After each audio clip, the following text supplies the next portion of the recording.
Question of the day, is the Hollyland Lark M1 a comparable option when looking for external wireless mics? Let's see. They don't think we can keep making hits about cameras, but I'm the cameraman. But I'm the cameraman. Stay creamy. Yeah, started on a 50 mil lens. Hey, if this is your first time coming to the channel, I'd like to welcome you. This is Lessons Learned with Cameras. My name is Willie. So I was in the market looking for a budget-friendly alternative to the current wireless mics that are on the market. And I came across the Hollyland Lark M1, so I wanted to give it a try. I found these on Amazon. They were having a sale. I think they were for $114 at the time. On top of that, I was able to add 2 additional discounts. So out the door, I picked this up for $94. So I couldn't pass on that offer. I had to go with it. Over the past 2 days, I've been running these through a bunch of tests, trying to figure out or get used to the functionality of the Lark M1. I'm not really an unboxing type of guy, but I will show you what the Lark M1 comes with.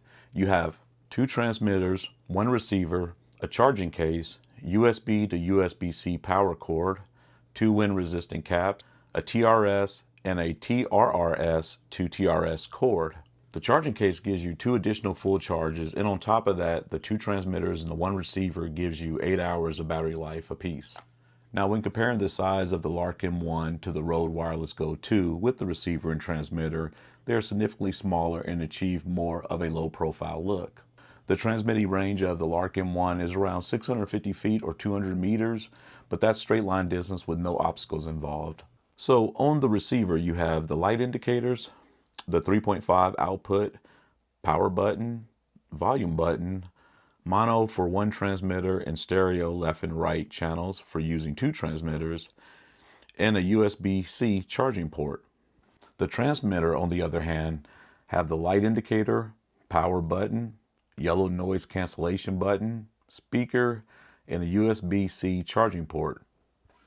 For my 2 days with the Hollyland Lark M1, I was able to determine the things I really like about it and a couple of minor things that need improvement. First pro being the ease of use. Now, the ease of use, I'm gonna probably end up contradicting myself a little bit later, but let me explain why. Okay, the layout of the buttons, the concept of how you use them to get the functions to work properly on the transmitter and receiver is very easy to understand. But the key to that is you have to read that instruction manual that comes with them. There's buttons, there's lights that do certain functions that if you go into it thinking you already know what it's going to do and what the purpose of it is, your user experience is not going to be as good as it would be if you took the time and read the instructions before powering up the wireless mics.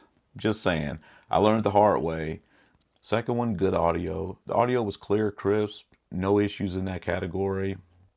Goes without saying. Slim design. Now it has a very low profile look. It's really sleek.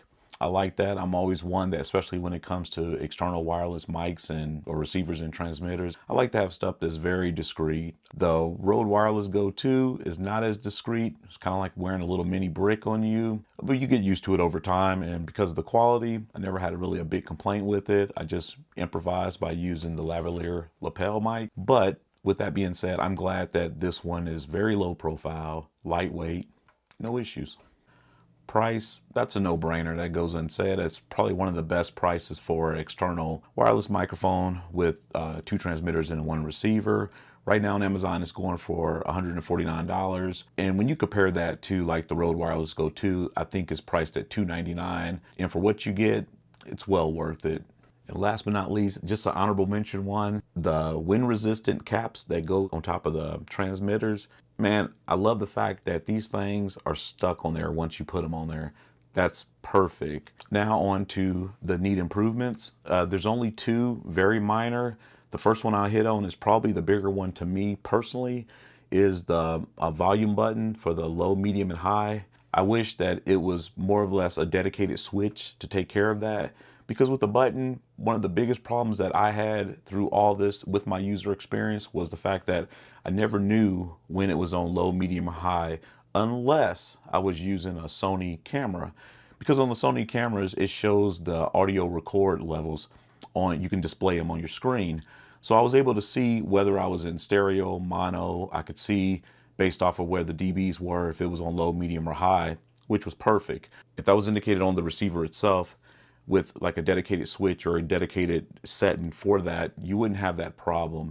The last one but not least, not an issue for me, but I put it on the list because I could see it being an issue for others, is the fact that it doesn't have the 3.5 millimeter jack for your lapel lavalier. There's not one on neither one of the transmitters. Not a deal killer at all for what I use it for. It's on the go. It's a vlogging external transmitter. So I use it in the field, use it on the go. 9 out of 10 it's going to have that little wind resistant cap on it. But I could see that being an issue for someone that wants to use it more for professional use, probably in their studio. So without further ado, go ahead and take it out into the field, do a field test. In my backyard, I'll be using the iPhone 13 Pro Max. I'll be using the Sony ZV-1 and the GoPro 8. Don't get me started on why I'm using the GoPro 8. I couldn't use my 9 or 10 because there's an issue with those right now that I'm having, at least with mine, some green screen of death. Don't even get me started on that, but see you out in the field. Okay, so I'm gonna go ahead and start the first test. This is with the Sony ZV-1 using the Hollyland Lark M1. Just a quick vlog test. Right now, the transmitter is set to mono with no noise reduction. So how does that sound? Is the sound clear, crisp, something that's usable? Okay, this is the second test. I went ahead and enabled noise reduction. You can tell the green light's on. That's the indicator for it. So this is noise reduction. I'm usually not a big fan of it, but this is my first time using it with this system. So hopefully it turns out pretty good.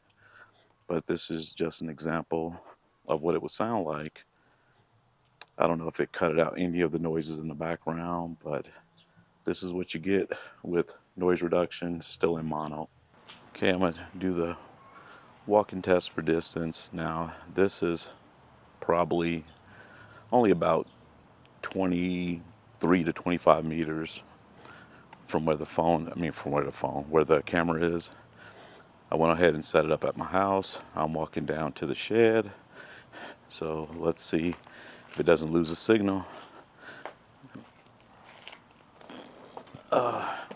It should have kept the signal just fine. I did this test yesterday, no issues. But again, this is about 25 meters from the house, give or take. But just an example of what it sounds like. Now, when I do my 6-month after test, I will try to get it out to an area where I can test it for 650 feet, 200 meters. But I don't think there's nowhere I can do that around here without having somebody else to watch the camera without getting jacked and losing my camera gear. So this have to do for now. Okay, now I'm using the iPhone 13 Pro Max. Got it in mono. And just doing another vlog test. Hopefully everything stayed right when I did the switch out from the ZV-1. You have to remember to check those colors because I had to make sure it was back in green. I hope that my ZV-1 stayed with the green on the receiver to be in mono, but I'll know when I go down there and put it in post. But again, this is the test with the iPhone 13 Pro Max. Okay, now for the distance test. Should be just fine. And again, I had to recheck the settings. Hopefully it's good. If it's not, I'll find out in post. And I will definitely address it in the closing of this video. But that's what you get for the sound quality. Again, about 25 meters, not a lot of distance. Just an example, and I try to keep walking away from it, putting my body between the receiver and the transmitter just to see if there would be any interference. But so far, every time I listen to it real quick out here, the playback, it seems pretty clear, no issues. So again, That's the distance test.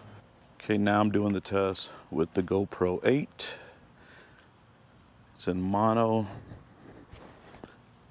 Everything is no noise reduction, so it's normal right now. But the thing that I did notice with the GoPro is when you switch your input for your mic, I put mine in power mic. Power mic plus just seemed like it was just too much. I don't know, not distortion, but it was, I think it was like just too loud. So I turned it down to power mic. It may be something that you have to play with if you use it on the GoPro. But again, this is the test with the Lark M1, with it in mono, with no noise reduction on. This is the test with the GoPro 8 with noise reduction enabled. Green light on, still in mono. But let me tell you about this story. I was not intending on doing this test with the GoPro 8. I was going to use my 10, but something's wrong with it. I don't know. There's like a green screen that just keeps flashing on my GoPro 10 and my GoPro 9. So I'm back to Old Faithful here, the GoPro 8, and just wanted to do a test with an action cam just to show you what you would get for sound quality. Okay, the last and final test, GoPro 8, testing the distance. Again, another walk back to the shed.